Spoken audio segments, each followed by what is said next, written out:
नमो राघवाय। जय श्री सीताराम, जय श्री सीताराम। मैं अपने जगत गुरु जी की रामचरितमानस भावार्थ बोधनी हिंदी टीका, इसका अनुवाद सहित मैं पाठ करती हूँ। आप सबको जैसा भी लगे आप कमेंट बॉक्स में लिख दिया करो। और अब प्रसंग चलने वाला है इसमें भगवान राम विवाह का। राम विवाह में अब भगवान जनकपुर देख करके आ गए। अब आगे का प्रसंग सुनो। भागतड़ा के बिलो की प्रभु हर से बंधु समेत, परम रबिया रामय जो राम सुख देत लखन श्री रामचंद्र की जय। चहु दिश चितई पूछे मालीगन, लगे लेन दल फूल मुदित मन। आगे के ब्लॉक में मैंने बताया था कि सबसे पहले कौन जगह, लक्ष्मण जी जगह, उसके बाद भगवान राम जगह, उसके बाद गुरु जी जगह। और नित्य जो कार्य होता है वह कार्य से निवृत्त होकर के भगवान राम फूल लेने के लिए पुष्प वाटिका में चले गए। और पुष्प किस तरह से ले रहे हैं? माली को पूछ करके। हमें और आपको कभी भी किसी की वस्तु का उपयोग करें तो उसकी आज्ञा से पूछ करके हम कोई कार्य करते हैं तो उसमें हमें पाप नहीं लगता है। बहुत से लोगों की आदत होती है, किसी के घर कोई चीज़ रखी है या कोई भी सामान पड़ा हुआ है तो उसका क्या करते हैं, उपयोग करने लगते हैं। ऐसा नहीं करना चाहिए। हम उससे आज्ञा ले लें तब। किसी का बाग है, फूल, अगर तुमने किसी के यहाँ से बगैर पूछे कुछ फूल वूल कुछ भी ले लिया तो क्या है कि उस फूल को लेने के बाद आप यदि भगवान को अर्पण करते हैं तो उसका आपको कोई फल नहीं मिलता है। यहाँ भगवान यही कह रहे हैं कि मेरा ही बनाया हुआ यह ब्रह्मांड है। सारा संसार किसने बनाया है? भगवान ने बनाया है। लेकिन भगवान के बनाने के बावजूद भी भगवान उस चीज़ को कभी उपयोग करते हैं जब भगवान स्वयं पूछ लेते हैं। पूछ मालीगण। और जब भगवान माली को पूछ करके पुष्प लेने लगे तो उससे आगे का प्रसंग है जो हम और आप श्रवण करने जा रहे हैं। तय अवसर सीता तय आई, गिरिजा पूजन जननी पठाई। संग सती जग जननी भवानी, नहीं, संग सखी सब सुभग सयानी। गावही गीत मनोहर वाणी। और क्या था, सीता जी के साथ जो सखियाँ थी वे बड़े अच्छे अच्छे गाने गा रही थी, बड़े अच्छे अच्छे मंगल गा रही थी।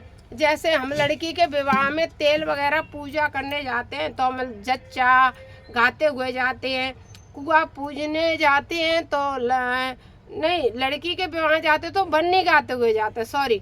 और जब बच्चा होता है तो जच्चा गाते हुए कुआ पूजने जाते हैं। इस तरह से जैसा जो अवसर होता है उसी टाइम पे हम वैसा वैसा भजन गाने लगते हैं। हम भूल गए थे थोड़ा।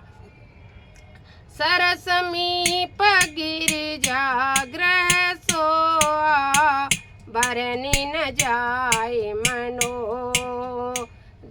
बरनी न जाए देखे मन मोहा। मंजन करी सरस किन समेता, गई मुदित मन गौरी निकेता।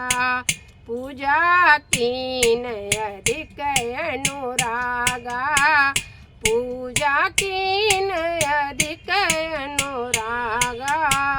निज अनुरूप सुभग वर मांगा। और क्या किया, गिरिजा के अनुरूप सुंदर वर को मांगने लगे। और गिरिजा जा कर के पूजा की, बड़े प्रेम भक्ति भाव से पूजा की और गिरिजा के अनुरूप सब वर भी मांगने लगे। और क्या करती हैं वो, गिरिजा से सीता जी के लिए। सीता जी जब वहाँ पहुँची पार्वती मैया की पूजा करने के लिए, तो अच्छी अपने वर की कामना करने लगी। क्या करती हैं कामना? एक सखी सिया संग भी आई, देख भी आई, गई रही देखन पुलवाई, तै दो बंधु बिलो के जाई, प्रेम विवश सीता पे आई। और फूल बगिया में गई और जाकर के फूल बगिया में क्या देखती है? राम लक्ष्मण को देख लिया और देखते ही भज के आई, मतलब दौड़ते हुए आई और कहने लगी, अरे चलो चलो चलो चलो माँ, इतने सुंदर दो राजकुंवर आए, चलो देख के आते हैं। क्योंकि स्वयंवर था, वहाँ अनेक अनेक राजकुंवर आ रहे थे, इसलिए उसने कहा बे राजकुमार बहुत सुंदर, चल देख के आता है। सब सखिन को लेके दौड़ के आ गई। सासु दशा देखी सकिन, पुलक गात जलने न, को कारण निज हर्ष करे, पूछे सब मृदुवैन। जब उसकी इतनी उत्सुकता देखी तो सब कहने लगी, अरे भैया क्या देख के आ गई, हमें भी तो बता दे, ऐसी काची देख के आ गई, हमें भी बता दो, मैं भी बता दे। ऐसे सब लोग उत्सुकता करते हुए उनसे पूछने लगे, हमें भी बता दो, क्या देख करके तुम आ गई हो? ऐसा बार बार सब कहने लगी। अब क्या था? देखन बाग कुंवर दो आए, बै किशोर सब भांति सुहाए, श्याम गौर किमि कहूँ बखानी, गिरा नयन नयन बिनुवानी। और क्या बोली? वह एक सखी बोली, सखियो जनक जी का बाग देखने के लिए किशोर अवस्था वाले सब प्रकार से सुंदर सांवले और गोरे दो राजकुमार आए हैं। उनकी कैसे प्रशंसा करें, क्योंकि जो वाणी बोल सकती है उसके पास नेत्र नहीं है, अर्थात उसके प्रभु को देखा नहीं। जिन नेत्रों ने उन्हें देखा उनके पास वाणी नहीं है। अब क्या था? सुने हर सी सब सखी सयानी, सिया अति उत्कंठा जानी। अब सीता जी का भी मन लालायित होने लगा कि हम भी राम लक्ष्मण को देख लें। एक कहे न पसुत आली, सुने जे मुनि संग आए काली। एक कहने लगी कि कल ये मुनि के साथ अपने जनकपुर देखने के लिए आए थे, यह वही दोनों राजकुंवर हैं, ऐसा कहने लगी। फिर क्या था? निज निज रूप मोहिनी डारी, कीने सबस नगर नर नारी। अब तो भगवान की मोहिनी को देखने के लिए सब नगर नारी मोहित हो गए थे। कल बरनत छवि जय सब लोगू, अवस देखे देखन जोगू। उनकी छवि को सब देखेंगे और वे देखने योग्य इतने सुंदर राजकुंवर है। ऐसी सखी व्यंग करती हुई प्रश्न अपने वचन कहने लगी। तासु बचन अतिशय सुहाने, दरस लागे लोचन अकुलाने। चली अग्र करी पिय सखी सोई, पीति पुरातन लके न कोई। अब क्या था? उस सखी के वचन सीता जी को बहुत प्रिय लगे और श्री राम के दर्शन के लिए जानकी जी के नेत्र कुलाने अर्थात तलफल आने लगे। सीता जी अपनी उसी प्यारी एक सखी को आगे करके फुलवारी की ओर चली और श्री राम के प्रति सीता जी की पुरातन अर्थात साकेत लोक की प्रीति को कोई नहीं देख रहा था। अब वे तो सीता जी तो पूर्व जन्म में हूँ, भगवान राम सीता तो कभी अलग है ही नहीं, तो अब उन्हें साकेत लोक का स्मरण हो आया और सीता जी उस साकेत लोक के प्रेम को कोई नहीं पहचान रहा था, क्योंकि यहाँ तो सामान्य कन्या सीता जी देख रही थी और सामान्य राजकुमार भगवान राम दिख रहे थे। यह तो साकेत लोक की प्रीति थी, उस प्रीति को कोई नहीं पहचान सका। तो क्या हुआ? सुमेरी सी नारद बचने उपजी प्रीति पुनीत चकित बिलोकत सकल दिशि जन से सुमरगी सवित। अब तो और ही पुलकायमान हो गई और बहुत ज़्यादा ही सब चकित रह गए। सीता जी की ऐसी प्रीति को देखकर सब चकित रह गईं। कंकन किंकिनी नूपुर धुनि सुनि कतलकन सन राम हृदय गुनि। अब देखो राम जी के हृदय की प्रीति भी देखो।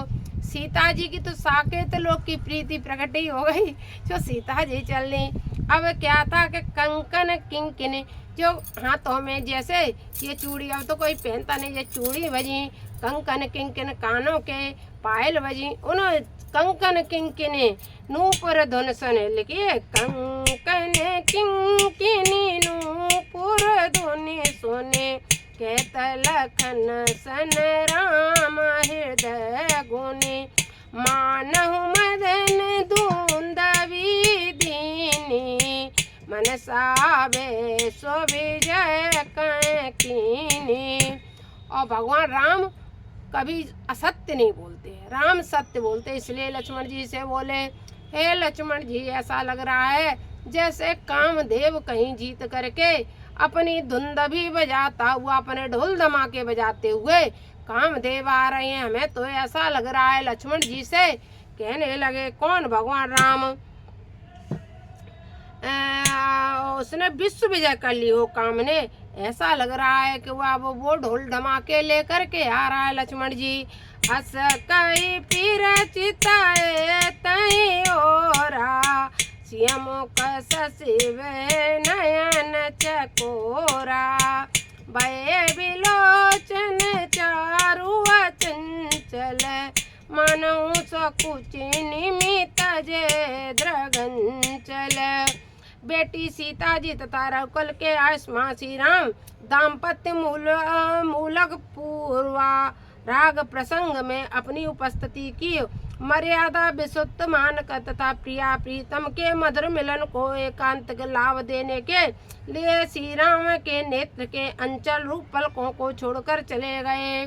जब सीता निमिष जो उनके पूर्वज थे पलक के रूप में उन्हें वरदान प्राप्त था, वह पलक के रूप में व्याप्त है आंखों में, तो वह ससुर लगते थे। इसलिए निमिष जो राजा थे वो उस समय सीताराम के मिलन को देख करके चले गए। और जब चले गए निमिष तो क्या हुआ?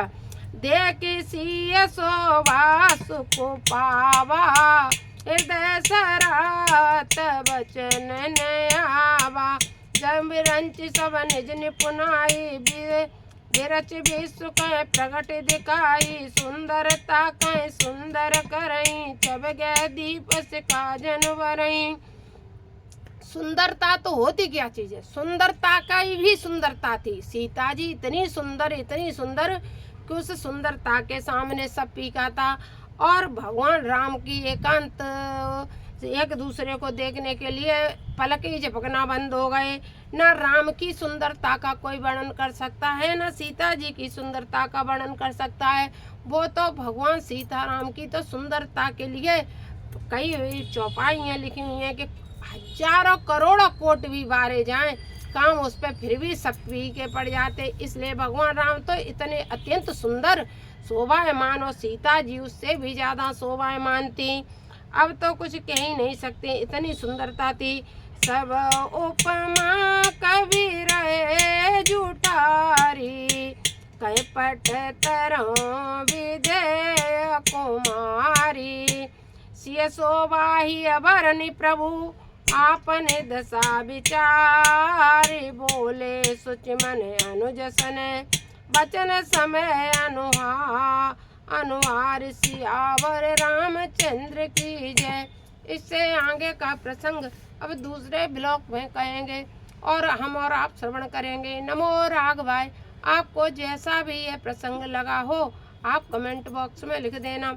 जय श्री सीताराम। अब सीता जी की सुंदरता की वर्णन भगवान राम लक्ष्मण जी से करेंगे कि सीता जी कितनी सुंदर है, क्या कैसे कैसे वो सब आगे के प्रसंग में आएगा। नमो राघवाय।